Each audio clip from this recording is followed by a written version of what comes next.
Hi all, welcome to our channel turning P S C. അപ്പം നമ്മൾ ഇന്ന് പഠിക്കാനായിട്ട് പോകുന്നത് 8ാം ക്ലാസ്സിലെ സോഷ്യൽ സയൻസിൻ്റെ ഒരു SCRT ചാപ്റ്ററാണ് ഭൂപടങ്ങൾ വായിക്കാം. അപ്പം ഭൂപടങ്ങൾ വായിക്കാം എന്നൊരു ചാപ്റ്ററാണ് പറയുന്നത്.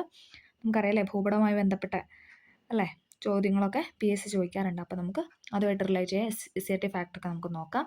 അപ്പം നമുക്ക് സ്റ്റാർട്ട് ചെയ്യാം. ഓക്കെ, ആദ്യം തന്നെ ഇവിടെ ഒരു ബോക്സ് കൊടുത്തിട്ടുണ്ട്, നമുക്കൊന്ന് നോക്കാം. 1999 മെയ് മാസം 7-ാം തീയതി യൂഗോസ്ലവായയിലെ ബെൽഗ്രേഡിനുള്ള ചൈനീസ് നയതന്ത്ര കാര്യാലയം ബോംബ് ആക്രമണത്തിൽ തകർന്നു. 3 നയതന്ത്ര ഉദ്യോഗസ്ഥർ കൊല്ലപ്പെടുകയും 20 പേർക്ക് പരിക്കേൽക്കുകയും ചെയ്തു. ഈ സംഭവത്തിൽ ചൈന കടുത്ത പ്രതിഷേധം രേഖപ്പെടുത്തുകയും നാറ്റോ വ്യോമാക്രമണത്തെ ശക്തമായി അപലപിക്കുകയും ചെയ്തു. ഇതേ തുടർന്ന് നാറ്റോ സൈനിക മേധാവികൾ തങ്ങൾക്ക് പറ്റിയ അബദ്ധത്തിൽ ഖേദം പ്രകടിപ്പിക്കുകയുണ്ടായി. അവർ ഉപയോഗിച്ച സൈനിക ഭൂപടം കാലഹരണപ്പെട്ടതായിരുന്നു. കാലാനുസൃതമായി പരിഷ്കരിക്കപ്പെടാത്ത ഭൂപടം ഉപയോഗിച്ചുകൊണ്ടുണ്ടായ അപകടമായിരുന്നു അത്. ബെൽഗ്രേഡിലെ സൈനിക താവളമായിരുന്നിടത്ത് ചൈനീസ് നയതന്ത്ര കാര്യാലയമാണ് ഇപ്പോൾ പ്രവർത്തിക്കുന്നതെന്ന് തങ്ങൾക്കറിയില്ലായിരുന്നു എന്നാണ് അവർ ക്ഷമാപണത്തിൽ പറഞ്ഞത്. അല്ലേ, അപ്പോൾ ബോംബാക്രമണത്തിൽ തകർന്നുപോയ യൂഗോസ്ലാവിയയിലെ ബെൽഗ്രേഡിലുള്ള ചൈനീസ് നയതന്ത്ര കാര്യാലയത്തെ പറ്റിയാണ് നമ്മളിപ്പോൾ പറഞ്ഞത്. അല്ലേ, അപ്പോൾ നമുക്ക് ഓരോന്നോരോന്നും നോക്കാം. കാരണം കാലഹരണപ്പെട്ട ഭൂപടം ഉപയോഗിച്ചതിനെ തുടർന്നാണ് അങ്ങനെ ഒരു അപകടം ഉണ്ടായത്. ഓക്കെ, നമുക്ക് ഓരോന്നോരോന്നായിട്ട് ഡീറ്റെയിൽ ആയിട്ട് ഇനി പഠിക്കാം. ഇവിടെ മാപ്പിൻ്റെ കാര്യങ്ങളൊക്കെ: രാഷ്ട്രീയ ഭൂപടം, സൈനിക ഭൂപടം, ചരിത്ര ഭൂപടം, ജ്യോതിശാസ്ത്ര ഭൂപടം, ഭൂവിനിയോഗ ഭൂപടം, ദിനാവസ്ഥ ഭൂപടം, അങ്ങനെ പലതരത്തിലുള്ള ഭൂപടങ്ങളാണ് ഇവിടെ കൊടുത്തിരിക്കുന്നത് പിക്ചറൊക്കെ. ഓക്കെ, ഇവിടുത്തെ കേരളത്തിൻ്റെ ഭൂപടം കൊടുത്തിട്ടുണ്ട്. ഒരെണ്ണത്തിൽ എന്താ മണ്ണിനങ്ങളാണ് കൊടുത്തിരിക്കുന്നത്, ഒരെണ്ണത്തിൽ ഭൂപ്രകൃതി. ഇപ്പോൾ 2 തരത്തിലുള്ളതാണ് കൊടുത്തത്, എയും ബിയും. ഭൂപടം എയിൽ കേരളത്തിലെ മണ്ണിനങ്ങളും ഭൂപടം ബിയിൽ ഭൂപ്രകൃതിയുമാണ് ചിത്രീകരിക്കുന്നത്. കേരളത്തിലെ ഭൂപ്രകൃതി വിഭാഗങ്ങളും മണ്ണിനങ്ങളും ഒരേ ഭൂപടത്തിലും ചിത്രീകരിച്ചാൽ ഉണ്ടാകുന്ന പ്രശ്നം എന്താണ്? അപ്പം ഒരേ കാര്യങ്ങൾ പറഞ്ഞാൽ എന്താണ്, നമുക്കത് വായിക്കാനൊന്നും പറ്റത്തില്ല, അല്ലെങ്കിൽ നമുക്കത് മനസ്സിലാവത്തില്ല. അപ്പോൾ അതുകൊണ്ടാണ് അങ്ങനെ ഡിഫറൻ്റ് ആയിട്ടുള്ള ഓരോ ഭൂപടത്തിൽ അപ്പോൾ കാര്യങ്ങൾ എവിടേക്കാണ് എന്തൊക്കെയാണ് നമുക്ക് ആ സ്റ്റേറ്റ് ജില്ലകൾ വെച്ചിട്ട് നമുക്കത് ആക്സസ് ചെയ്യാനായിട്ട് പറ്റും. അപ്പോൾ നമുക്കൊന്ന് നോക്കാം. ഒരേ ഭൂപടത്തിൽ തന്നെ വിവിധ ആവശ്യങ്ങൾക്കായുള്ള വിവരങ്ങൾ ഉൾപ്പെടുത്തില്ല ആ ഭൂപടം ഏറെ ആശയക്കുഴപ്പങ്ങൾക്കും അവ്യക്തകൾക്കും കാരണമാവും. അല്ലെ, വ്യക്തത ഇല്ലാതായി പോകും. അതിനാലാണ് വ്യത്യസ്തങ്ങളായ വിവരങ്ങൾ വിവിധ ഭൂപടങ്ങളിലായി ചിത്രീകരിക്കുന്നത്. ഇത്തരത്തിൽ പ്രത്യേക വിഷയങ്ങൾ പ്രതിപാദിക്കുന്ന ഭൂപടങ്ങളെ തീമാറ്റിക് ഭൂപടങ്ങൾ അഥവാ തീമാറ്റിക് മാപ്സ് എന്നാണ് അറിയപ്പെടുന്നത്. അല്ലേ, അതായത് പ്രത്യേക വിഷയങ്ങൾ പ്രതിപാദിക്കുന്ന. അല്ലേ, ഇപ്പോൾ ഇതിനകത്ത് പറഞ്ഞു ഒന്നിൽ എന്താ മണ്ണിനങ്ങളാണ്, ഒരെണ്ണത്തിൽ എന്താണ് ഭൂപ്രകൃതിയാണ്. അപ്പോൾ പ്രത്യേക അല്ലേ, അത് രണ്ടും തന്നെ പ്രത്യേക വിഷയങ്ങളാണ്. അപ്പോൾ അതിനെപ്പറ്റി നമ്മൾ പ്രതിപാദിക്കുന്ന ഭൂപടങ്ങളെയാണ് തീമാറ്റിക് ഭൂപടങ്ങൾ അഥവാ തീമാറ്റിക് മാപ്സ് എന്ന് പറയുന്നത്. ഓക്കെ, ഭൂപടങ്ങളെ തരംതിരിക്കാം. ഭൂമിയിലെ പ്രകൃതിദത്തവും മനുഷ്യനിർമ്മിതവുമായ വിവിധ സവിശേഷതകളെ പലതരം നിരീക്ഷണങ്ങൾക്കും വിശകലനങ്ങൾക്കുമായി രേഖപ്പെടുത്തി സൂക്ഷിക്കാറുണ്ട്. ഇങ്ങനെ വിവരങ്ങൾ രേഖപ്പെടുത്തി സൂക്ഷിക്കുന്നതിനുള്ള ഏറ്റവും നല്ല ഉപാധിയാണ് ഭൂപടം. അല്ലേ, അപ്പോൾ വിവരങ്ങൾ രേഖപ്പെടുത്തി സൂക്ഷിക്കാൻ വേണ്ടിയിട്ട് ഉപയോഗിക്കുന്ന ഒരു ഉപാധിയാണ് എന്ന് പറയുന്നത് ഭൂപടം അഥവാ മാപ്പ് എന്ന് പറയുന്നത്. ഓക്കെ, ഉള്ളടക്കത്തിൻ്റെ അടിസ്ഥാനത്തിൽ ഭൂപടങ്ങളെ പൊതുവെ 2ആയിട്ട് തരംതിരിക്കുന്നത്. പിന്നെ നമ്മൾ ഭൂപടത്തിൻ്റെ വർഗീകരണം ആണ് പറയുന്നത്. ഭൂപടങ്ങളെ എന്താണ് 2ആയിട്ട് തരംതിരിക്കുന്നുണ്ട്. ഒന്ന് എന്താണ് ഫിസിക്കൽ ഭൂപടം, ഒന്ന് ഫിസിക്കൽ, 2 സാംസ്കാരിക. ഇമ്പോർട്ടൻ്റ് ആണ്, PY ചോദിച്ചിട്ടുണ്ട്. Physical maps and cultural maps. അപ്പോൾ നമ്മൾ ഭൂപടത്തിനെ 2ആയിട്ട് തരംതിരിക്കുന്നു, ഭൗതിക ഭൂപടങ്ങളെന്നും സാംസ്കാരിക ഭൂപടങ്ങളെന്നും. ഭൂപ്രകൃതി, കാലാവസ്ഥ തുടങ്ങിയ പ്രകൃതിദത്തമായ സവിശേഷതകൾ ചിത്രീകരിക്കുന്ന ഭൂപടമാണ് ഭൗതിക ഭൂപടങ്ങൾ അഥവാ ഫിസിക്കൽ മാപ്സ്. അപ്പോൾ ഫിസിക്കൽ മാപ്പിൽ നമ്മൾ എന്താണോ രേഖപ്പെടുത്തുന്നത്, പ്രകൃതിദത്തമായ കാര്യങ്ങൾ, അതായത് ഭൂപ്രകൃതി, ഭൂമിയുടെ കാലാവസ്ഥ, അല്ലേ, അവിടെയുള്ള കാലാവസ്ഥയൊക്കെ നമ്മൾ ചിത്രീകരിക്കുന്ന ഭൂപടമാണ് ഭൗതിക ഭൂപടം. കൃഷി, വ്യവസായം, രാഷ്ട്രീയ അതിർത്തികൾ മുതലായ മനുഷ്യനിർമ്മിതമായ സവിശേഷതകൾ ചിത്രീകരിക്കുന്നതാണ് സാംസ്കാരികം. PY ചോദിച്ചിട്ടുണ്ട്, മനുഷ്യനിർമ്മിതമായ സവിശേഷതകൾ ചിത്രീകരിക്കുന്ന ഭൂപടം. അങ്ങനെ പല ഭൂപടത്തിൻ്റെ പേര് തന്നിട്ട് ചോദിച്ചിട്ടുണ്ട്. സാംസ്കാരിക ഭൂപടമാണ് ആൻസർ എന്ന് പറയുന്നത്. അതായത് മനുഷ്യനിർമ്മിത, അല്ലെ, മനുഷ്യൻ നിർമ്മിക്കുന്ന സവിശേഷതകൾ വരുന്ന ഭൂപടങ്ങളാണ് ഏതെന്ന് പറയുന്നത് സാംസ്കാരിക ഭൂപടം. ഇനി പ്രകൃതിദത്തമായ കാര്യങ്ങൾ, അതായത് ഭൂപ്രകൃതി, കാലാവസ്ഥ, ഇതൊക്കെയാണ് ഭൗതിക ഭൂപടങ്ങളിലാണ് ചിത്രീകരിക്കുന്നത്. ഓക്കെ, ക്ലിയർ ആയില്ലേ? താഴെ സൂചിപ്പിച്ചിട്ടുള്ള ഭൂപടങ്ങളെ ഉള്ളടക്കത്തിന്റെ അടിസ്ഥാനത്തിൽ തരംതിരിച്ച ഫ്ലോ ചാർട്ട് പൂർത്തിയാക്കുന്നു. ഓക്കെ, രാഷ്ട്രീയ ഭൂപടം, കാർഷിക ഭൂപടം, മണ്ണ് ഭൂപടം, വ്യാവസായിക ഭൂപടം, കാലാവസ്ഥാ ഭൂപടം, നൈസർഗിക സസ്യജാല ഭൂപടം, ജ്യോതിശാസ്ത്ര ഭൂപടം, സൈനിക ഭൂപടം, ദിനാവസ്ഥാ ഭൂപടം, ഭൂവിനിയോഗ ഭൂപടം, ഭൂപ്രകൃതി ഭൂപടം, ചരിത്ര ഭൂപടം. ഇത്ര തരത്തിലാണല്ലേ. അപ്പോൾ ഇതൊക്കെ നമുക്ക് ഇതെല്ലാം ഒറ്റ ഒരു ചാർട്ടിൽ അല്ലെങ്കിൽ ഒരൊറ്റ മാപ്പിൽ തന്നാൽ നമുക്ക് എന്തെങ്കിലും മനസ്സിലാവും? ഒന്നുമില്ല, അല്ലേ. അതുകൊണ്ടാണ് എല്ലാം ഡിഫറൻ്റ് ആയിട്ട് കൊടുത്തിരിക്കുന്നത്. ഓക്കെ, നമുക്ക് മനസ്സിലാക്കാൻ വേണ്ടിയിട്ടാണ് നമ്മൾ പറഞ്ഞല്ലേ, ഭൂപടങ്ങൾ ഭൗതിക ഭൂപടങ്ങളെന്നും സാംസ്കാരിക ഭൂപടം. അപ്പോൾ ഇതൊക്കെ അവരോട് തരംതിരിച്ച് എഴുതാനാണ് പറയുന്നത്. ഓക്കെ, നമുക്ക് നോക്കാം. ഭൂപട വർഗീകരണം തോതിൻ്റെ അടിസ്ഥാനത്തിൽ. ഇനി നമ്മൾ തോതിൻ്റെ അടിസ്ഥാനത്തിലാണ് പറയുന്നത്. ഇതും ചോദിച്ചിട്ടുണ്ട്. ചെറിയ തോത്, വലിയ തോത്. പേര് കേൾക്കുമ്പോൾ നമുക്ക് കണക്ട് ചെയ്യാൻ പറ്റും, പക്ഷേ അതിൻ്റെ നേരെ ഓപ്പോസിറ്റാണ് അതിൻ്റെ കാര്യങ്ങൾ എന്ന് പറയുന്നത്. നമുക്ക് നോക്കാം. അറ്റ്ലസ് ഭൂപടം, ചുമർ ഭൂപടം, അതായത് വാൾ മാപ്സും അറ്റ്ലസ് മാപ്സ് ഒക്കെ നമ്മൾ എന്താണ് ചെറിയ തോത് ഭൂപടങ്ങളായിട്ടാണ് പറയുന്നത്. ഇനി വലിയ തോത് ഭൂപടങ്ങളുണ്ട്. കഡസ്ട്രൽ ഭൂപടം, ധരാതല ഭൂപടം. കഡസ്ട്രലും ധരാതലയാണ് എപ്പോഴും വിവേകമായിട്ട് ചോദിക്കുന്നത്. അപ്പം വലിയ തോത് ഭൂപടത്തിന് എക്സാമ്പിളാണ് കഡസ്ട്രൽ ഭൂപടം, ധരാതല ഭൂപടം. പഠിക്കണേ. ചെറിയ തോത് ഭൂപടത്തിൽ ഉദാഹരണമാണ് ഇതെന്ന് പറഞ്ഞാൽ അറ്റ്ലസും ചുമർ ഭൂപടങ്ങളും. ഓക്കെ.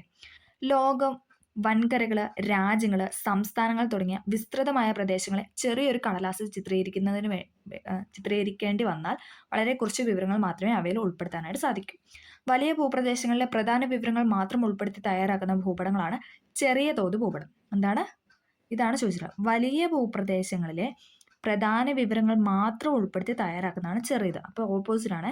ഞാൻ പറഞ്ഞില്ലായിരുന്നോ ആദ്യം, നമുക്കങ്ങനെ ഓപ്പോസിറ്റാണ് പഠിക്കുന്നത്. അതായത് വലിയ പ്രദേശങ്ങളെ നമ്മൾ കാണിക്കുന്ന ചെറിയ തോത് ഭൂപടത്തിലായിരിക്കും. എന്നാൽ താരതമ്യേന ചെറിയ ഭൂപ്രദേശങ്ങളായ വില്ലേജോ വാർഡോ ആണ് ഭൂപടത്തിൽ ചിത്രീകരിക്കുന്നതെങ്കിൽ ഒട്ടേറെ വിവരങ്ങൾ അതിൽ ഉൾപ്പെടുത്താനായിട്ട് സാധിക്കും. ഇത്തരത്തിൽ താരതമ്യേന ചെറിയ പ്രദേശങ്ങളുടെ വിശദ വിവരത്തിന് വേണ്ടിയിട്ട് നമ്മൾ ഉപയോഗിക്കുന്നതാണ് ഇതെന്ന് പറഞ്ഞാൽ വലിയ തോത് ഭൂപടം എന്ന് പറയുന്നത്. ഓക്കെ. അപ്പം നമ്മൾ പറഞ്ഞ 2 പോയിന്റാണ്. അങ്ങോട്ടും ഇങ്ങോട്ടും ഇട്ട് പഠിക്കുക. വലിയ ഭൂപ്രദേശങ്ങളെ പ്രധാന വിവരങ്ങൾ മാത്രം ഉൾപ്പെടുത്തി തയ്യാറാക്കുന്ന ഭൂപടമാണ് ചെറിയ തോത് ഭൂപടം. ഇനി എന്താണ്, നമുക്കിപ്പോൾ ഒരു വാർഡ് അല്ലെങ്കിൽ ഇപ്പം നമ്മുടെ ഒരു പഞ്ചായത്ത് അല്ലെങ്കിൽ ഒരു വില്ലേജ്, ആ ഒരു ഭൂപടം നമുക്ക് വിശാലമായിട്ട് കാണിക്കാനായിട്ട് സാധിക്കും. അപ്പോൾ അതിന് നമ്മൾ യൂസ് ചെയ്യുന്നതാണ് ഇതെന്ന് പറയുന്നത് വലിയ തോത് ഭൂപടം എന്ന് പറയുന്നത്. ഓക്കെ. വലിയ തോത് ഭൂപടമാണ് അങ്ങനെയൊക്കെ യൂസ് ചെയ്യുന്നത്. അറ്റ്ലസ് പരിശോധിച്ച് അതിലെ ഭൂപടങ്ങൾ ചെറിയ തോത് ഭൂപടങ്ങളാണോ വലിയ തോത് ഭൂപടങ്ങളാണോ എന്ന് ഇതിലായിട്ട് നമുക്ക് അറ്റ്ലസ് കാണുമ്പോൾ അല്ലേ അത് എന്താണ് ചെറിയ തോത് ഭൂപടം അല്ലേ, വലിയൊരു അതായത് വേൾഡ് മൊത്തം നമ്മൾ കുഞ്ഞു കുഞ്ഞായിട്ട് കാണിക്കുക. അപ്പോൾ അതെന്ന് പറയുന്നത് എന്താണ്, ചെറിയ തോത് ഭൂപടമാണ്. ഒരു വില്ലേജ്, ഒരു വാർഡ്, ഒരു പഞ്ചായത്ത് അല്ലെങ്കിൽ ഒരു താലൂക്ക്, അതൊക്കെയെന്ന് പറഞ്ഞു കഴിഞ്ഞാൽ എന്താണ് കുറച്ച് കാര്യങ്ങളല്ലേ ഉള്ളൂ. അപ്പം അതായത് വേൾഡ് ലോകം എടുത്ത് നോക്കുമ്പോൾ അതെന്ന് പറഞ്ഞാൽ കുറച്ച് കാര്യങ്ങളുള്ളൂ. ആ കാര്യങ്ങളെ നമ്മൾ വലുതാക്കി കാണിക്കാൻ വേണ്ടിയിട്ട് എന്തെന്ന് പറഞ്ഞാൽ വലിയ തോത് ഭൂപടം യൂസ് ചെയ്യുന്നത്. ഓക്കെ. അപ്പോൾ ഞാൻ പറഞ്ഞു കഡസ്ട്രലും ധരാതലയാണ് എപ്പോഴും ചോദിക്കുന്നത് അല്ലേ. അപ്പോൾ കഡസ്ട്രൽ ഭൂപടം നമുക്കൊന്ന് നോക്കാം. പ്രാദേശിക ഭൂസ്വത്തിൻ്റെ പുസ്തകം, കഡസ്ട്രൽ മാപ്പിൻ്റെ ഇതാണ് എന്നർത്ഥം വരുന്ന കഡസ്ട്ര എന്ന ഫ്രഞ്ച് പദത്തിൽ നിന്നാണ് കഡസ്ട്രൽ എന്ന വാക്ക് രൂപപ്പെട്ടിട്ടുള്ളത്. പ്രാദേശിക ഭൂസ്വത്തിൻ്റെ പുസ്തകം എന്നർത്ഥമുള്ള കഡസ്റ്റർ എന്ന ഫ്രഞ്ച് പദത്തിൽ നിന്നുമാണ് കഡസ്ട്രൽ എന്ന പദം രൂപപ്പെട്ടിട്ടുള്ളത്. പാടങ്ങൾ, കെട്ടിടങ്ങൾ തുടങ്ങിയവ ഉൾപ്പെടുന്ന ഭൂസ്വത്തുക്കളുടെ അതിരുകൾ, ഉടമസ്ഥാവകാശം എന്നിവ രേഖപ്പെടുത്തി സൂക്ഷിക്കുന്നതിനാണ് ഇത്തരം ഭൂപടം നിർമ്മിക്കുന്നത്. അപ്പം ഇതാണ് ചോദിച്ചിട്ടുള്ളത്. പാടങ്ങൾ, കെട്ടിടങ്ങൾ തുടങ്ങിയവ ഉൾപ്പെടുന്ന ഭൂസ്വത്തുക്കളുടെ അതിരുകൾ, ഉടമസ്ഥാവകാശം എന്നിവ രേഖപ്പെടുത്തി സൂക്ഷിക്കുന്ന ഭൂപടം ഏതാണെന്നാണ് ചോദിച്ചിട്ടുള്ളത്. കഡാസ്ട്രൽ ഭൂപടം. PYക്കാണ്. ഓക്കെ. ഇത്തരം ഭൂപടങ്ങൾ നിർമ്മിക്കുന്നത് ഭൂനികുതി കണക്കാക്കുന്നതിനും ഉടമസ്ഥാവകാശം സൂചിപ്പിക്കുന്നതിനും ഇവ ഉപയോഗിക്കുന്നു. ഭൂനികുതി അല്ലേ, ഭൂമിയുടെ നികുതി കണക്കാക്കുന്നതിന് പിന്നെ എന്താണ് ഓരോ ഭൂമിയുടെ ഉടമസ്ഥാവകാശമൊക്കെ സൂചിപ്പിക്കാൻ വേണ്ടിയിട്ടാണ് നമ്മൾ കഡസ്ട്രൽ മാപ്പ് ഉപയോഗിക്കുന്നത്. ഗ്രാമഭൂപടങ്ങൾ ഇതിന് ഉദാഹരണമാണ്. വില്ലേജ് മാപ്പ് കഡസ്ട്രൽ ഭൂപടത്തിന് എക്സാമ്പിളാണ്. ഓക്കെ. ക്ലിയർ ആയെന്ന് പ്രതീക്ഷിക്കുന്നു. ഓക്കെ. അടുത്ത പോയിന്റാണ് നമ്മളോട് PSC ചോദിക്കുന്ന അടുത്തൊരു പോയിന്റാണ് ധരാതല ഭൂപടം. കഡസ്ട്രലും ധരാതലയാണ് കൂടുതലും കണ്ടിട്ടുള്ളത്. സമഗ്രമായ ഭൂസർവേയുടെ അടിസ്ഥാനത്തിൽ തയ്യാറാക്കുന്നവയാണ് ധരാതല ഭൂപടം. സമഗ്രമായ അല്ലെ, ഒരു വലിയൊരു ഇതാണ്. പ്രകൃതിദത്തവും മനുഷ്യനിർമ്മിതവുമായ എല്ലാ സവിശേഷതകളും വളരെ വിശദമായി ചിത്രീകരിക്കുന്ന ഭൂപടം. ഇതാണ് വിവേകായിട്ട് ചോദിച്ചത്. മനുഷ്യനിർമ്മിതമായ എല്ലാ സവിശേഷതകളെയും വളരെ വിശദമായി ചിത്രീകരിക്കുന്ന ഭൂപടം ചോദിച്ചു കഴിഞ്ഞാൽ എന്താണ് ധരാതല ഭൂപടം. ഭൂപ്രദേശങ്ങളുടെ ഉയരം, ഭൂപ്രകൃതി, നദികൾ, വനങ്ങൾ, കൃഷിയിടങ്ങൾ, പട്ടണം, ഗതാഗത വാർത്താവിനിമയ മാർഗ്ഗങ്ങൾ, ജനവാസ കേന്ദ്രങ്ങൾ തുടങ്ങിയവയെക്കുറിച്ചുള്ള സൂക്ഷ്മമായ വിവരം എന്താണ് ധരാതല ഭൂപടത്തിലാണ് ഉൾപ്പെടുത്തിയിരിക്കുന്നത്. എക്സാമ്പിളും പഠിക്കണം. ഭൂപ്രദേശങ്ങളുടെ ഉയരം, ഭൂപ്രകൃതി, നദികൾ, വനങ്ങൾ, കൃഷിയിടങ്ങൾ, പട്ടണങ്ങൾ, ഗതാഗത വാർത്താവിനിമയ മാർഗ്ഗം, ജനവാസ കേന്ദ്രങ്ങൾ തുടങ്ങിയവയെക്കുറിച്ചുള്ള സൂക്ഷ്മമായ വിവരം ഉൾപ്പെടുന്ന എവിടെയാണെന്ന് വെച്ച് കഴിഞ്ഞാൽ ധരാതല ഭൂപടത്തിലാണ്. അതേസമയം കഡസ്ട്രൽ എന്തായിരുന്നു, പാടങ്ങൾ, കെട്ടിടങ്ങൾ തുടങ്ങിയവ ഉൾപ്പെടുന്ന ഭൂസ്വത്തുക്കളുടെ അതിരുകൾ അല്ലേ, അതിരുകളും പിന്നെ ഉടമസ്ഥ അവകാശവും ഒക്കെ രേഖപ്പെടുത്തി സൂക്ഷിക്കാനാണ് കഡസ്ട്രൽ. ഇവിടെ എന്ന് പറഞ്ഞു കഴിഞ്ഞാൽ എന്താണ് വളരെ നമ്മുടെ പ്രകൃതിദത്തവും മനുഷ്യനിർമ്മിതവും എല്ലാ സവിശേഷതകളും ഉൾക്കൊള്ളുന്ന വളരെ വിശാലമായിട്ട് ചിത്രീകരിക്കുന്ന ഭൂപടമാണ് ധരാതല ഭൂപടം. ഓക്കെ. നമ്മൾ പറഞ്ഞാൽ തോത്. ഓക്കെ. ഭൂപടങ്ങളിലെ തോത് അഥവാ മാപ്പ് സ്കെയിൽ. ഭൂപടങ്ങളെല്ലാം വ്യക്തമായ തോതിൻ്റെ അടിസ്ഥാനത്തിലാണ് തയ്യാറാക്കുന്നതെന്നും തോതിനെ പ്രസ്താവന രീതി, ഭിന്നക രീതി, രേഖാരീതി, ഇത് ഡിഗ്രി ലെവലിലൊക്കെ ചോദിച്ചിട്ടുണ്ട്. പ്രസ്താവന രീതി, ഭിന്നക രീതി, രേഖാരീതി എന്നിങ്ങനെ 3 രീതികളിൽ ഭൂപടങ്ങൾ രേഖപ്പെടുത്താറുണ്ടെന്നും നമ്മൾ പഠിച്ചായിരുന്നു. ഓക്കെ. നമുക്ക് നോക്കാം. ആദ്യം നമ്മൾ പറയുന്നത് പ്രസ്താവന രീതി, സ്റ്റേറ്റ്മെൻറ്റ് ഓഫ് സ്കെയിൽ. പ്രസ്താവന രീതിയെക്കുറിച്ചാണ് നമ്മൾ ഫസ്റ്റ് പറയുന്നത്. ഭൂപടത്തിൽ നൽകിയിട്ടുള്ളതിൽ ഏത് രീതിയിലാണ് തോതെന്ന് നമുക്ക് അനായാസം മനസ്സിലാക്കാനായിട്ട് കഴിയുക. 1 സെൻറ്റിമീറ്റർ 5 കിലോമീറ്റർ എന്ന് രേഖപ്പെടുത്തിയ തോതല്ലേ.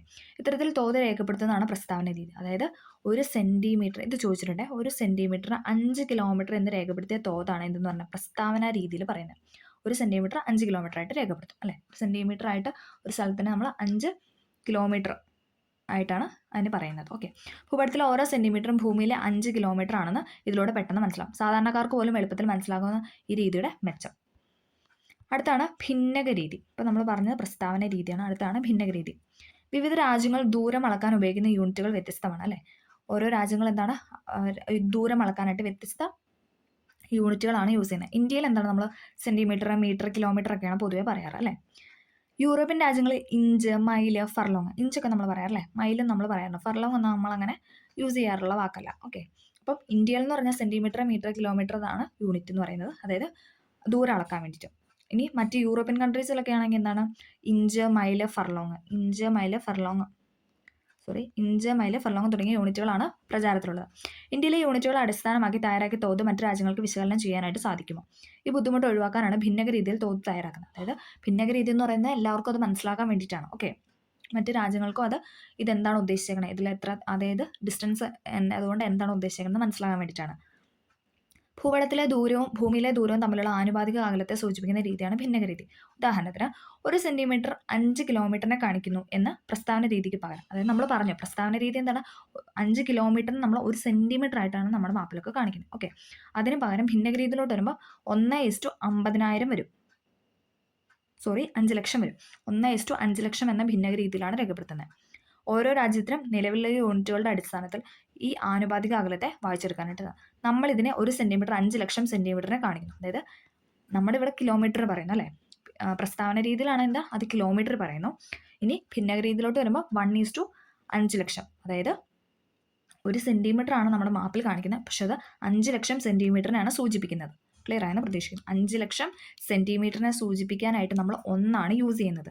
അതാണ് ഭിന്നക രീതി എന്ന് പറയുന്നത്. പ്രസ്താവന രീതി നേരെ തിരിച്ചാണ്. 1 സെൻറ്റിമീറ്റർ നമ്മൾ കിലോമീറ്റർ കാണാം, അതാകുമ്പോൾ എളുപ്പമുണ്ടല്ലോ, നമുക്ക് മനസ്സിലാക്കാം, കുറച്ചും കൂടെ എളുപ്പത്തിൽ മനസ്സിലാക്കാം. അപ്പം ഈ ഭിന്നക രീതി എന്ന് പറയുന്നത് എന്താണ്, മറ്റു രാജ്യക്കാർക്ക് മനസ്സിലാവാൻ വേണ്ടിയിട്ടാണ്. അപ്പം 5 ലക്ഷം അത് സെയിം യൂണിറ്റ് ആയിരിക്കും. മറ്റേന്ന് പറഞ്ഞാൽ ഡിഫറൻറ്റ്, സെൻറ്റിമീറ്റർ, കിലോമീറ്റർ. ഓക്കെ, ഇതെന്ന് പറഞ്ഞാൽ 2 സെൻറ്റിമീറ്ററിലായിരിക്കും. 1 സെൻറ്റിമീറ്റർ നമ്മൾ എന്താണ് 5 ലക്ഷം സെൻറ്റിമീറ്റർ ആയിട്ടാണ് ഭിന്നക രീതിയിൽ രേഖപ്പെടുത്തുന്നത്. ക്ലിയർ ആയെന്ന് പ്രതീക്ഷിക്കുന്നു. യൂറോപ്പുകാർ ഇതിനെ 1 ഇഞ്ച് 5 ലക്ഷം ഇഞ്ചിനെ കാണിക്കുന്നു എന്ന് വായിക്കുന്നു. അപ്പം യൂറോപ്പുകാർ എന്താണ് 1 ഇഞ്ചിനെ, അതായത് ഇന്ത്യയിലാണെങ്കിൽ അത് 1 സെൻറ്റിമീറ്റർ 5 ലക്ഷം സെൻറ്റിമീറ്റർ എന്ന് വായിക്കുന്നു. ഇനി യൂറോപ്യൻ കൺട്രീസ് ആണെങ്കിൽ അത് 1 ഇഞ്ചിനെ 5 ലക്ഷം ഇഞ്ചായിട്ട് കാണിക്കുന്നു എന്നാണ് വായിക്കുന്നത്.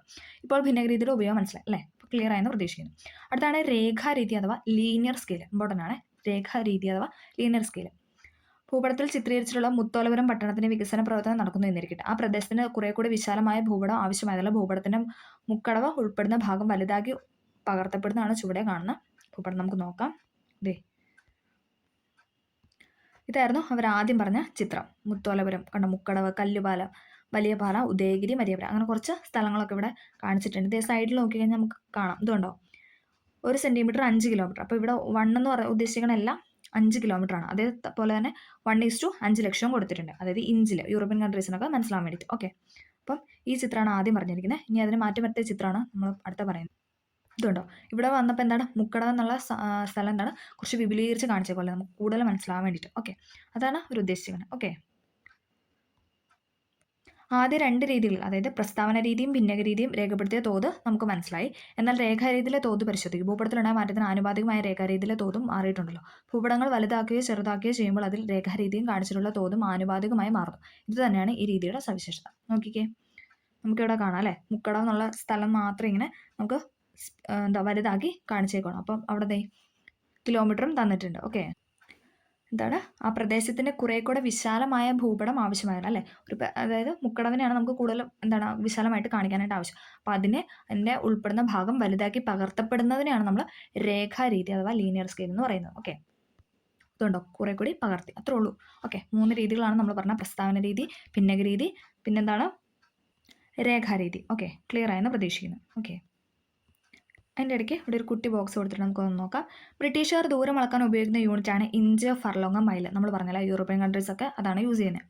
ബ്രിട്ടീഷ് സിസ്റ്റം എന്നാണ് ഇത് അറിയപ്പെടുന്നത്. സ്വാതന്ത്ര്യം കിട്ടുന്നത് വരെ ഇന്ത്യയിലും ഈ യൂണിറ്റാണ് ഉപയോഗിച്ചത് അല്ലേ. അപ്പോൾ നമുക്ക് സ്വാതന്ത്ര്യം കിട്ടുന്നവരെ എന്താണ് നമ്മളും ഇഞ്ച്, ഫർലോങ്, മൈലൊക്കെയായിരുന്നു യൂസ് ചെയ്തുകൊണ്ടിരുന്നത്. അക്കാലത്തെ വിദ്യാഭ്യാസം നേടിയ തലമുറയും ഈ യൂണിറ്റാണ് പഠിച്ചത് അല്ലേ. നമ്മുടെ പണ്ടുള്ളവരൊക്കെ ചിലപ്പോൾ ഇഞ്ച് എന്നൊക്കെ പറഞ്ഞ് നമുക്ക് കേട്ടിട്ടുണ്ടാവും അല്ലേ. ബ്രിട്ടീഷുകാർ ഇവിടം വിട്ടതോടെ നമ്മുടെ രാജ്യത്തെ മെട്രിക് സിസ്റ്റം വന്നു. അതോടുകൂടി എന്താണ് മെട്രിക് സിസ്റ്റമായ യൂണിറ്റുകൾ പ്രചാരത്തിലായി. ഇത് പ്രകാരം സെന്റിമീറ്റർ, മീറ്റർ, കിലോമീറ്റർ എന്നിങ്ങനെ ദൂരം അളക്കുന്ന യൂണിറ്റ്. നമ്മൾ പറഞ്ഞല്ലോ ഇന്ത്യയിലൊക്കെ എന്താണ് നമ്മൾ ദൂരം അളക്കുന്ന സെന്റിമീറ്റർ, മീറ്റർ, കിലോമീറ്റർ ഒക്കെയാണ്. ഓക്കെ. യൂറോപ്യൻ കൺട്രീസ് ആണ് ഇഞ്ച്, മൈൽ, ഫർലോങ് ആണ്. ഓക്കെ. അതായിരുന്നു ആ ബോക്സിൽ കൊടുത്തത്. ഓക്കെ. ഇനി ഇവിടെ വേറൊരു ബോക്സ് കൊടുത്തത് ഇന്ത്യയെ അളന്ന സർവേയർമാർ. അപ്പം ഇന്ത്യ അല്ലേ നമ്മുടെ രാജ്യത്തിനെ അളന്ന സർവേയർമാരെന്ന് പറഞ്ഞിട്ടൊരു ഇത് കൊടുത്തിട്ട് നമുക്ക് നോക്കാം. പഴയ കാലത്തെ ഓരോ ഭൂപട നിർമ്മാണത്തിനും നിരവധിയായ മനുഷ്യരുടെ അധ്വാനത്തിൻ്റെയും ത്യാഗത്തിൻ്റെയും കഥ പറയാനുണ്ട്. വില്യം ലാംഗ്ടൺ AD 1800 ഭൂപട നിർമ്മാണത്തിനായി ഇന്ത്യയുടെ തെക്കേ അറ്റത്തു നിന്ന് ആരംഭിച്ച സർവേ പ്രവർത്തനങ്ങൾ അദ്ദേഹത്തിന്റെ പിൻഗാമിയായ ജോർജ് എവറസ്റ്റ് പൂർത്തിയാക്കുമ്പോൾ ഏകദേശം 50 വർഷം കഴിഞ്ഞു. എന്താ അല്ലേ, അവർ ഇന്ത്യയുടെ ഒരറ്റം മുതൽ മറ്റേ അറ്റം വരെ പോയി ഇന്ത്യ അളന്ന് കഴിഞ്ഞപ്പോൾ ഏകദേശം 50 വർഷങ്ങൾ എടുത്തു എന്നാണ് പറയുന്നത്. 500 കിലോഗ്രാമിലധികം ഭാരമുള്ള തിയോഡലൈറ്റ് തുടങ്ങിയ ഉപകരണങ്ങളുമായി 1600 മൈൽ ദൂരത്തിൽ അണുകിട തെറ്റാതെ കൃത്യതയോടെ നടത്തിയ ആ സർവേയിലൂടെയാണ് എവറസ്റ്റ് കൊടുമുടി ഉയരം നിർണ്ണയിച്ചത്. പ്രതികൂലമായ സാഹചര്യങ്ങളിലാണ് അന്നത്തെ സർവേ സംഘം അനേകം വർഷം ജോലി ചെയ്തത്. അവരിലെ ഭൂരിഭാഗം പേരും മലമ്പനി ബാധിച്ചും വെള്ളപ്പൊക്കത്തിൽ പെട്ടുമൊക്കെ മരണമടഞ്ഞു. ഈ ഭൂപട നിർമ്മാണ ദൗത്യം ലോകത്തിലെ എക്കാലത്തെയും വലിയ ഭൂപട നിർമ്മാണ പ്രവർത്തനമായി ഇന്നും കണക്കാക്കപ്പെടുന്നു. അപ്പം അവർ എന്താണ് പറയുന്നത്, ഒരുപാട് നാളുടെ ഫലത്തിന് ശേഷമാണ് എന്തല്ലേ ഓരോ കാര്യങ്ങളും എന്താണ് അളന്ന് തിട്ടപ്പെടുത്തി അല്ലെ സർവേ നടത്തി എന്നൊക്കെയാണ് ഇതിൽ പറഞ്ഞു വെച്ചത്. ഓക്കെ. ഇനി നമുക്ക് ഇതിനകത്ത് പറയാനുള്ളത് നിറങ്ങളും ചിഹ്നങ്ങളുമാണ്. അതായത് ഭൂപടത്തിൽ അടയാളപ്പെടുത്തിയ നിറങ്ങളും ചിഹ്നങ്ങളും അതിൻ്റെ സവിശേഷതയാണ്. ഇതും BYQ ആയിട്ട് ചോദിച്ചിട്ടുള്ള ക്വസ്റ്റ്യൻസ് ആണ്. നമുക്ക് നോക്കാം. പച്ച നിറമാണ് നൈസർഗിക സസ്യജാലം അല്ലെ. സസ്യം എന്ന് ഓർക്കുമ്പോൾ തന്നെ നമുക്ക് ഒരു ഗ്രീൻ കളർ ഓർമ്മ വരും അല്ലെ. പച്ച നിറമാണെങ്കിൽ നൈസർഗിക സസ്യജാലം. മഞ്ഞയാണെങ്കിൽ കൃഷിയിടം. ഓക്കെ. പച്ച അത് മാറിപ്പോവാതെ പഠിക്കണം. പച്ചയാണ് നൈസർഗിക സസ്യജാലം, മഞ്ഞയാണ് കൃഷിയിടം. ചുവപ്പാണ് പാർപ്പിടം റോഡ്. ഇത് BYQ ആയിട്ട് ചോദിച്ചിട്ടുണ്ട്. ചുവപ്പ് പാർപ്പിടങ്ങളെ റോഡ്. മഞ്ഞയും ചോദിച്ചിട്ടുണ്ട്. ഓക്കെ. കറുപ്പ് തീവണ്ടിപ്പാത, കറുപ്പും ചോദിച്ചിട്ടുണ്ട്.